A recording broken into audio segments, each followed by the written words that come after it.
The Greek islands are home to one of the world's 5 oldest living communities, known as blue zones. These are regions where people not only live longer, but also have lower rates of heart disease, cancer, diabetes, and depression. To find out why, I traveled to the capital city of Athens, which boasts some of the longest continuous studies on diet and longevity in the world. Here at the University of Athens Aiginiteo Hospital, I tracked down one of the leading experts in this field. Dr. Nick? Hello? Hi, how are you? Hi, how are you doing? Good, thanks so much for making the time. Really appreciate Dr. it. Nicolas Scaras is a neurological clinician who studies the links between nutrition, cognition, and long-term brain health. He's especially interested in the links between diet and dementias like Alzheimer's disease. We know from epidemiological studies that people who tend to follow these principles, they tend to do better in their health outcomes. There are a lot of studies suggesting that if you eat in a more Mediterranean way, there's a decrease in many biomarkers of inflammation in your body. You have kind of honed in on cognitive health. How did you come to that? What is it about the Mediterranean diet that helps specifically for cognitive health?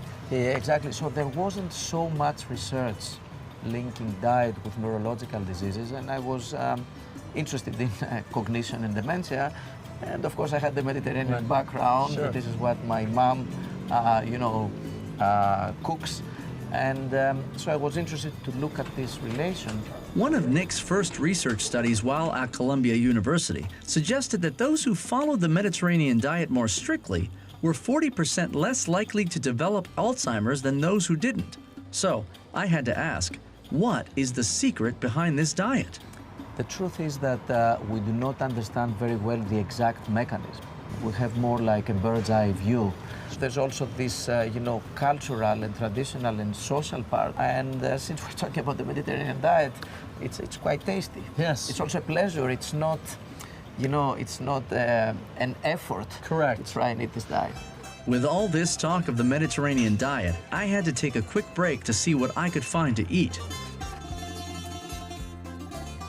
Even after perusing the restaurants of Athens, I wanted more info on exactly what the Mediterranean diet is. So I went to Harakopio University to see nutrition expert Dr. Mary Yanakoulia. The first thing is that it's a plant-based diet, so increase your fruits, vegetables, and legumes. Whole grain cereals, convert from refined to whole grains, and then reduce meat intake and fast food. And the final thing is to use healthy fats. I mean, olive oil is the best choice. What about if you and I, because I need a guide, what about if you and I, maybe you take me out shopping and we can look and see if you can help me out a little bit in what I would choose? Could we do that? Okay, I'll try. Yeah? Appreciate it. Okay. Let's go.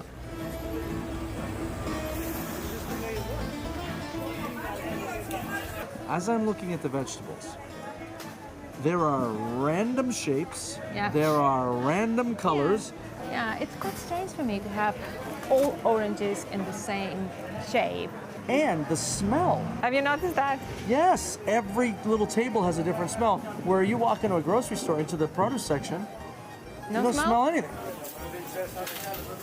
You mentioned earlier when we were talking, the variety that you need to incorporate. Yeah, it's seasonal. You grew up from your family knowing what seasonal vegetables. Yeah. I don't know that. Now, I grew up probably closer to how you grew up with my mom and dad, but most Americans, we don't know what seasonal vegetables are. But I know that. I mean, from my family, it's you didn't go natural. Right, you didn't go to school for it. No. Spending time with Mary and Nick taught me a lot about how our daily diet is connected to overall health. But both of these experts also hinted that there's more to it than simply eating a specific set of foods. To continue my search,